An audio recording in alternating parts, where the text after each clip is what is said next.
ఎప్పుడన్నా వచ్చినా అన్న జాతరకు?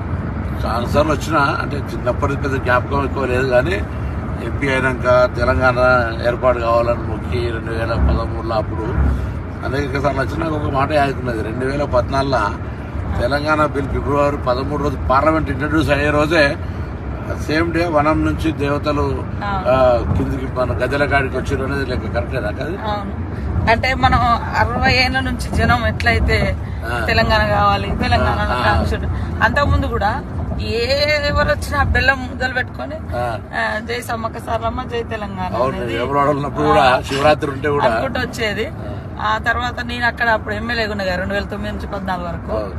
ఆ రోజు మేము ఆడ మీడియా పాయింట్ ఉంటది, నాక మంచి అంటారు. నాక మంచి అంటే అది సెక్యూరిటీ. ఒకప్పుడు యుద్ధం అప్పుడు సమ్మక్క సారలమ్మ కాకతీయులకు వ్యతిరేకంగా పోరాటం చేసేటప్పుడు వాళ్ళ సైన్యాలు ఎక్కడి నుంచి వస్తున్నాయని వీళ్ళు ఒక మంచలాగా హైట్ వేసుకుని, అది ఇప్పుడు మనము ఒక పోలీస్ చెక్ పోస్ట్ లాగా ఇప్పుడు లాస్ట్ కు మీడియా పాయింట్ అయిపోయింది అంతే.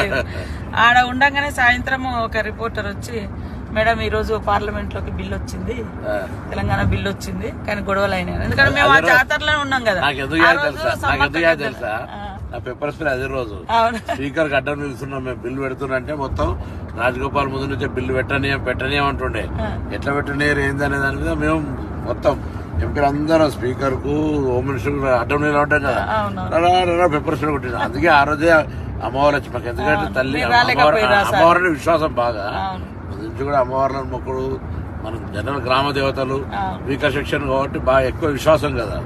సో అదే రోజు నాకు తెలుసు పెప్పర్ స్ప్రే కొట్టడం మనం బచాయించడం అనుకుంటున్నాం. మేమంతా బచాయించడం బిల్ ఇంట్రడ్యూస్ అయింది ఆ రోజు, అది చరిత్ర. అమ్మలు కూడా మాకు కూడా చాలా అంటే ఆ బిడ్డలుగా తర్వాత ఆ ప్రాంతం గారే మన దేవుడి మొక్కు చాలా మంది మొక్కుకున్నారు.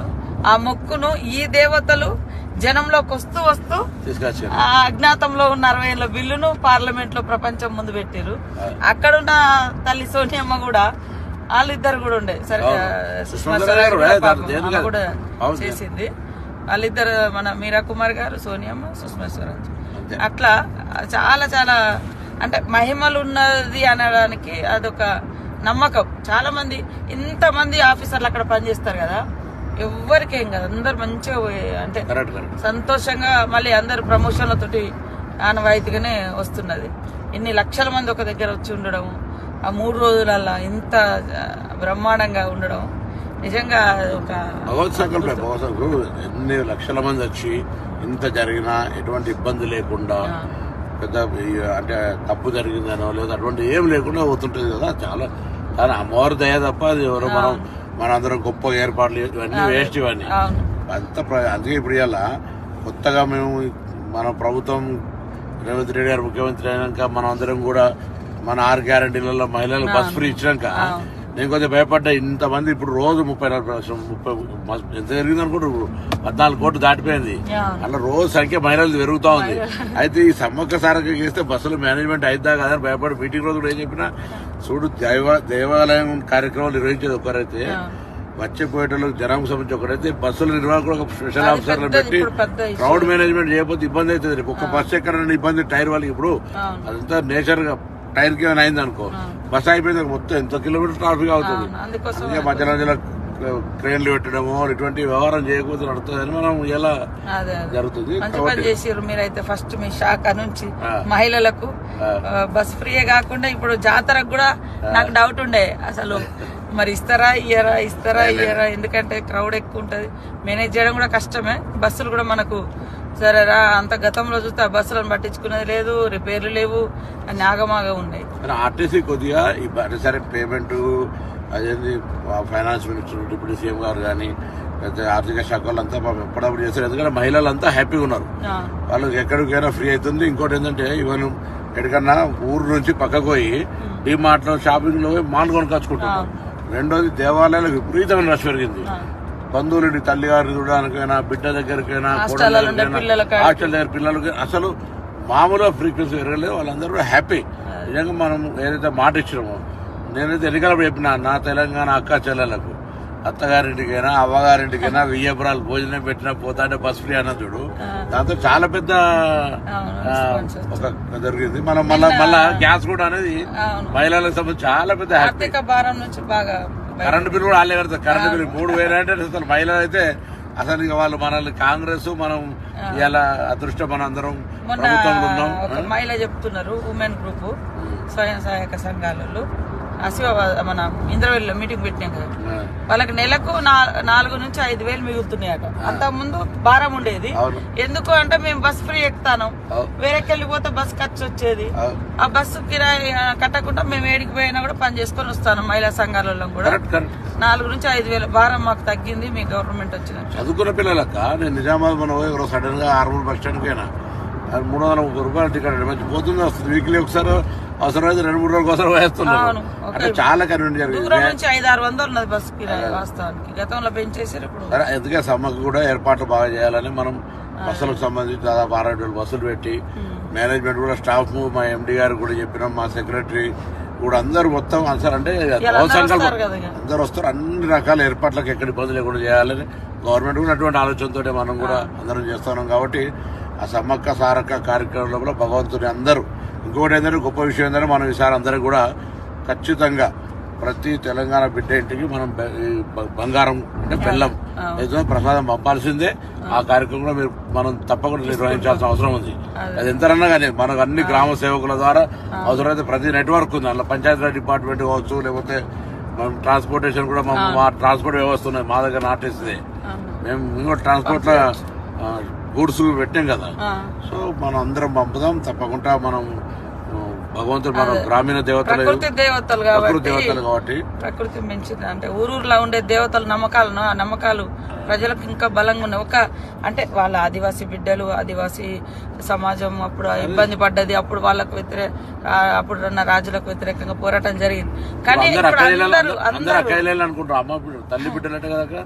అవును, తల్లి బిడ్డలు జనరల్ సమ్మక్క సారక్క అంటే సినిమా అట్లా సినిమా కానీ లేదా బయట కూడా ప్రొజెక్షన్ తప్ప అసలు సమ్మక్క సారక్క అక్క చేయాలనుకో. సమ్మక్క సారక్క తల్లి బిడ్డలు జరిగిన పోరాటంలో జరిగిన వ్యవస్థ అసలు ఏం చెప్పు అంటే అప్పుడు 13వ శతాబ్దంలో కాకతీయులు పరిపాలించారు మన ఏరియా.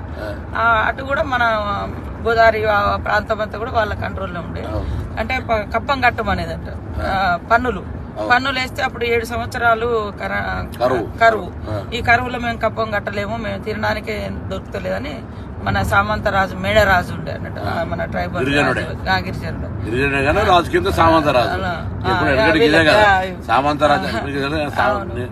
సామంతరాజులు జమీందారులు జాగీర్దారులు 1947 స్వతంత్రం రాకముందు అంతా కూడా వాళ్ళది ఉండే రాజ్యం. మళ్ళీ ఎట్లయితే స్వతంత్రం వచ్చి మనం భారతదేశంలో వెళ్ళేమో వాళ్ళంతా కాంగ్రెస్ నాయకులు, ఎమ్మెల్యేలు, ఎంపీలు అయిపోయి మళ్ళీ ఇప్పటికీ అలాగే అవుతున్నారు. దాని తర్వాత తెలంగాణ ఉద్యమం వచ్చింది. మళ్ళీ ఆనాడేమో మనం ముక్తి కోసం విముక్తి కోసం అన్నాం. ఇలా నీళ్లు నిధుల కోసం ఆనాడేదో జరిగింది, మళ్ళీ ఇదే జరిగింది.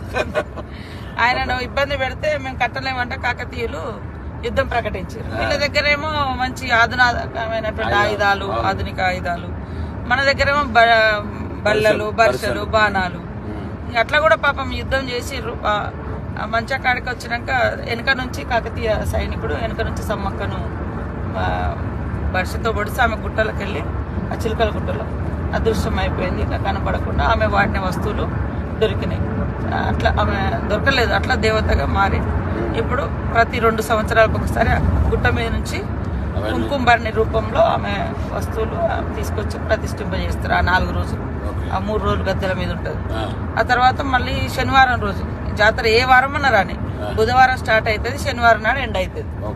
అది ఏ తారీఖు అన్నా కానీ, ఏ నెలన్నా కానీ. వారాలు మాత్రం బుధవారం నాడు సార్లమ్మ వస్తుంది గద్దెల మీదకి, బేస్తవారం నాడు సమ్మక్క వస్తుంది, శుక్రవారం నాడు అందరు దేవతలు ఉంటారు. పగడిద్దరాజు, గోవిందరాజు. గోవిందరాజు ఏమో సార్లమ్మకు భర్త, పగడిద్దరాజు ఏమో సమ్మక్కకు భర్త.